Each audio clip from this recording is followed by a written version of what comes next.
ಬದಿಯಲ್ಲಿದ್ದ ಒಂದು ಚಿಕ್ಕ ಹಳ್ಳಿಯಲ್ಲಿ ನರವಣ್ಣ ಅಜ್ಜನಿಗೆ ತನ್ನ ತೋಟವೇ ಜೀವ. ಅವನು ತಮ್ಮ ಪತ್ತೆ ತೋಟದಲ್ಲಿ ಕಡಲೆಕಾಯಿ ಬೆಳೆಸುತ್ತಿದ್ದ. ಪ್ರತಿವರ್ಷ ಹಳ್ಳಿ ಸಂಭ್ರಮಕ್ಕೆ ಆಗಲೇ ಅವನು ಹೊಸ ಬೆಳೆ ತರಹೇದ್ ಆಣ್ ಎಲ್ಲಾ ಮಕ್ಕಳಿಗೆ ಉಚಿತವಾಗಿ ಕಡಲೆಕಾಯಿ ಕೊಟ್ಟಿದ್ದ. ಅಜ್ಜನ ತೋಟ ಅಷ್ಟು ಸುಂದರವಾಗಿತ್ತು ಎಂದರೆ ಹಳ್ಳಿ ಮಕ್ಕಳಿಗೆ ಅದು ಆಟದ ಮೈದಾನ, ಯುವಕರಿಗೆ ಕಲಿಕೆ ಮತ್ತು ಪ್ರೇರಣೆಯ ತಾಣ.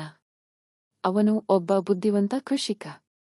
ಅವನು ರಾಸಾಯನಿಕಗಳಿಲ್ಲದೆ ಬರದ ಹೊತ್ತಿನಲ್ಲೂ ಬೆಳೆ ಬೆಳೆಯುತ್ತಿದ್ದ. ಒಂದು ವರ್ಷ ಬಿರುಗಾಳಿಯ ತೀವ್ರತೆ ಹಾಗೂ ಮಳೆಯ ಕೊರತೆಯಿಂದಾಗಿ ತೋಟ ಸಂಪೂರ್ಣ ಹಾಳಾದೀತು. ಅಜ್ಜನಿಗೆ ತುಂಬಾ ದುಃಖವಾಯಿತು. ಆದರೆ ಅವನು ಕೈಬಿಟ್ಟಿಲ್ಲ. ಹಳ್ಳಿ ಜನರು ಸಹ ಸಹಾಯಕ್ಕೆ ಮುಂದೆ ಬಂದರು. ಯಾರೋ ಬೀಜ ಕೊಡ್ಲಿದ್ರು, ಯಾರೋ ನೀರಿನ ಪಂಪು ಸರಿಪಡಿಸಿದ್ರು, ಮಕ್ಕಳಂತೂ ದಿನವೂ ತೋಟದಲ್ಲಿ ಅಜ್ಜನಿಗೆ ಕೆಲಸ ಮಾಡೋದು. ಆ ಸಮಯದಲ್ಲಿ ಹಳ್ಳಿ ಶಾಲೆಗೆ ಹೊಸ ಶಿಕ್ಷಕಿ ಬಂದಳು, ಚೈತ್ರಾ ಮೇಡಂ.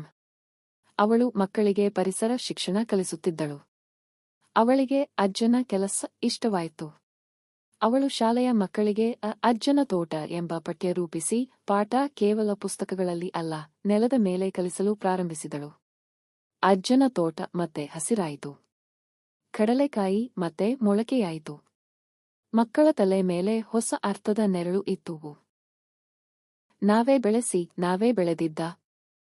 ಆಗ ಚೈತ್ರಾ ಮೇಡಂ ಎಲ್ಲ ಮಕ್ಕಳಿಗೆ ಹೇಳಿದಳು, ನಾವು ಪ್ರಕೃತಿಗೆ ಕೈ ಕೊಟ್ಟಾಗ ಅದು ನಮಗೆ ಎಷ್ಟೇ ಸಂಕಷ್ಟದ ನಂತರವಾದರೂ ಮತ್ತೊಮ್ಮೆ ಫಲಿಸುತ್ತೆ. ಅಜ್ಜನ ತೋಟ ನಮ್ಮ ಎಲ್ಲರಿಗೂ ಧೈರ್ಯ, ಶ್ರಮ ಮತ್ತು ಸಹಕಾರದ ಪಾಠ ಕಲಿಸಿತು. ಆಗಿನಿಂದ ಪ್ರತಿ ವರ್ಷ ಹಳ್ಳಿಯಲ್ಲಿ ಅಜ್ಜನ ತೋಟೋತ್ಸವ ಆಚರಿಸಲಾಗುತ್ತಿತ್ತು. ಮಕ್ಕಳಿಂದ ಹಿಡಿದು ಹಿರಿಯರ ತನಕ ಎಲ್ಲರೂ ಒಂದಾಗಿ ಬಾಳುತ್ತಿದ್ದರು. ಅಜ್ಜನ ಕಡಲೆಕಾಯಿ ತೋಟ ಕೇವಲ ಬೆಳೆ ತರುತ್ತಿರಲಿಲ್ಲ, ಅದು ನಂಬಿಕೆ, ಶಿಕ್ಷಣ ಮತ್ತು ಸಹಕಾರದ ಬೀಜ ಬಿತ್ತುತ್ತಿತ್ತು.